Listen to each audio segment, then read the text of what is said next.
Et comme vous le savez, la loi qui pose problème a déjà été adoptée, la loi électorale adoptée, la balle présentement dans le camp de Kabila. On change de chapitre avec un autre journal qui écrit « Kalumbo paye le prix de son courage anti-révision ».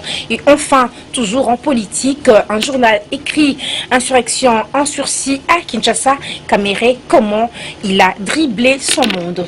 Voilà tout pour les titres, mesdames, messieurs. Bienvenue à cette revue de presse. Bonsoir, la prospérité ouvre cette revue de presse avec cette exclamation, la loi électorale adoptée, la balle dans le camp de Kabila. Les déclarations se multiplient après l'adoption par les deux chambres du Parlement de la loi électorale. Les USA demandent au président Joseph Kabila de la signer rapidement et de confirmer la tenue de la présidentielle en 2016 au plus tard. La même demande est formulée par la Commission africaine pour la supervision des élections CAS qui recommande en outre à la CENI de programmer les échéances électorales nationales.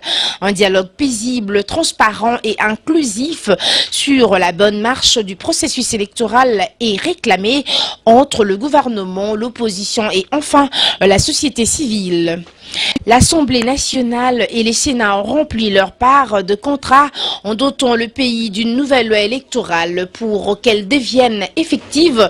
La procédure en la matière veut que la loi prenne la direction du Palais de la Nation où travaille le président de la République pour signature et promulgation. Dans la journée d'hier, lundi 26 janvier 2015, deux déclarations ont été rendues publiques. La première vient du gouvernement des États-Unis d'Amérique. Les pays de l'oncle Sam saluent le consensus obtenu pour que l'élection présidentielle ait lieu avant fin décembre 2016. Ce consensus présente comme avantage le respect de la volonté du peuple, de la Constitution, les actions prises par les partenaires ainsi que la signature attendue du président de la République sont vues par les Américains comme des étapes importantes, quoiqu'initiales. L'étape décisive sera franchie lorsque la CENI aura publié un calendrier électoral global qui soit conforme à la décision du Parlement dans l'optique de permettre le premier transfert de pouvoir pacifique en RDC. Sinon, l'alternance démocratique est apaisée depuis l'indépendance il y a 55 ans. Dans une autre colonne, le journal écrit l'appel au dialogue. L'on le savait depuis très longtemps que les USA soutenaient la tenue d'un dialogue entre Congolais pour détendre l'atmosphère politique au pays. Cette fois-ci, en définissant les contours du dialogue, il y a une avancée. Autour de la table des discussions devraient retrouver tous les acteurs politiques congolais, y compris les gouvernements, l'opposition et enfin la société civile. Le dialogue voulu paisible, transparent et inclusif qu'auquel l'administration Obama promet un soutien considérable aurait pour objet la bonne marche du processus électoral. Dans une autre colonne, le journal écrit encore Joseph Kabila au-dessus de la mêlée. La deuxième déclaration, c'est celle de la Commission africaine pour la supervision des élections qui estime, du moins qu'après réflexion, que le président de la République devrait maintenir sa flamme des médiations et des tempérances entre les acteurs politiques en sa qualité de garant de la nation afin d'aider les différentes tendances politiques congolaise à préserver les valeurs de paix, de démocratie et de bonne gouvernance. Cela parce que Joseph Kabila est le président de tous les Congolais et non d'une quelconque tendance politique, fût-elle la majorité présidentielle. Premier geste attendu dans ce sens, renchérit le journal, la promulgation dans un avenir très proche de la loi électorale. Quant aux députés et sénateurs, la CAS croit savoir qu'ils doivent avoir tiré des leçons des événements survenus ces derniers jours à Kinshasa et en province pour ne privilégier désormais que l'intérêt supérieur de la nation. Cette structure de la société civile espère alors que les deux chambres du Parlement vont peser auprès du gouvernement pour faciliter les financements rapides des élections. Et enfin, les funérailles des victimes, écrit le journal. La CAS encore a formulé une autre recommandation courageuse dans laquelle le gouvernement de la République est appelé à prendre ses dispositions nécessaires pour enterrer dans la dignité toutes les victimes martyrs de la démocratie de 3 jours des manifestations violentes.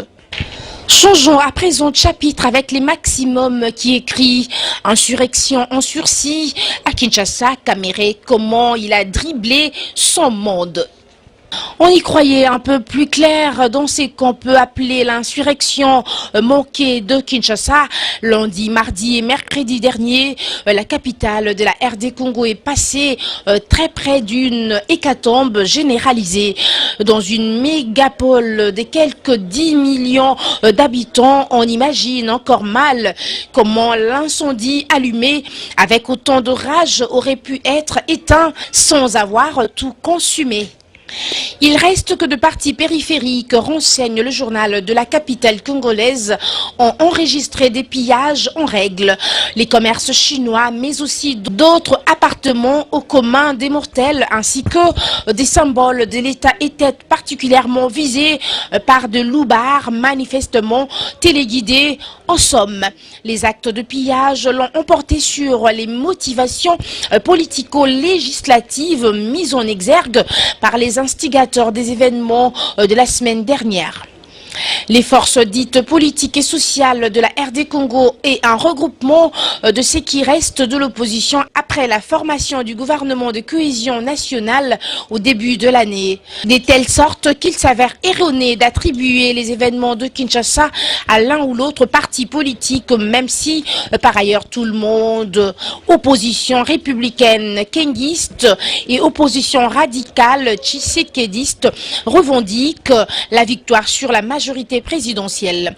Les incidents de Kinshasa sont en effet nés du vote de l'Assemblée nationale d'un nouveau projet de loi électoral dont un article 8, alinéa 3, impliqué, selon les détracteurs de Joseph Kabila, la subordination légale des élections législatives et présidentielles prochaines au recensement de la population. Des informations de sources crédibles à Kinshasa renseignent qu'en réalité le projet d'engager une preuve de force avec le président Kabila et son gouvernement remonte à quelques semaines et tourne autour de la personne de Vital Kamerhe, président de l'Union pour la nation congolaise. L'ancien speaker de la Chambre nationale a déployé une toile manipulatrice digne d'un véritable prestidigitateur, incapable de réussir une mobilisation significative de foule avec la seule union de la nation congolaise. Il a fait des pieds et des mains pour rassembler tous les mécontents du régime en place sous un prétexte ou un autre, tel cacique d'un parti de la majorité républicaine mécontent de n'avoir pas été nommé ministre d'État dont les gouvernements sera vite happé par la logique de la haine et de la vengeance mise en œuvre par le pacificateur Kamerhe, qui se paiera la conscience de groupes d'étudiants du campus universitaire de Kinshasa et exploitant leur crédibilité, estime le journal. Et enfin, CNews titre en bas de sa page 5, Kalombo paye le prix de son courage anti-révision. Francis Kalombo devenu la cible du pouvoir suite à ses positions contre le régime, renseigne le journal. À la base, l'élu de la FUNA s'est affiché contre toute tentative visant la révision et le maintien de Kabila au-delà de son mandat. Depuis, le double élu de la FUNA fait l'objet des insultes de la part des drôles de Coco de la majorité India Force, ancien directeur général de l'ICCN, Institut RD Congolais pour la conservation de la nature, qui a été même incapable de se faire élire à la députation à cause de son impopularité, et Jeannot Pétrole, un autre intrus en politique. Ici, ce que l'opinion apprécie chez Kalombo, c'est son courage de s'opposer à sa famille politique sur des idées qui tuent la démocratie, et en ralliant sa voix à celle du peuple qui prône la démocratie sur le respect constitutionnel à ajoute qu'elle est très malléable. India ne sera jamais posée jusqu'à la fin de sa carrière qu'il embrasse déjà très mal en faisant de Jalelo au lieu de se construire politiquement comme l'a fait Francis Kalombo dont la prise de position contre Kabila a marqué les esprits. Perte de temps pour India, force qui en dépit de ce qu'il fait, il ne viendra jamais récolter la popularité et l'aura de Kalombo. Selon les informations à notre possession, Kalombo serait à Kampala, en Ouganda. Le président de la Ligue de jeunes du PPRD a quitté le pays parce qu'il craint pour son intégrité physique à la suite de ses positions contre le pouvoir qu'il a destitué de ses fonctions de président de la Ligue de jeunes du PPRD. C'est donc tout pour cette revue de presse, mesdames, messieurs, bonsoir. C'en est donc fini cette revue de presse. Merci à vous de l'avoir écouté. Une édition spéciale dédiée à Florie Balekomoso qui fête son anniversaire de naissance ce 29 janvier. Joyeux anniversaire à toi Florie Balekomoso. Merci à vous également qui nous suivez dans locoleacongo.com. On se retrouve demain. On a déjà commencé malgré les hostilités qu'a connues la ville de Kinshasa et toutes les régions de la RDC. On se retrouve demain. D'ici là, portez-vous bien en compagnie de notre site, votre site, congolocolenews.com. Merci.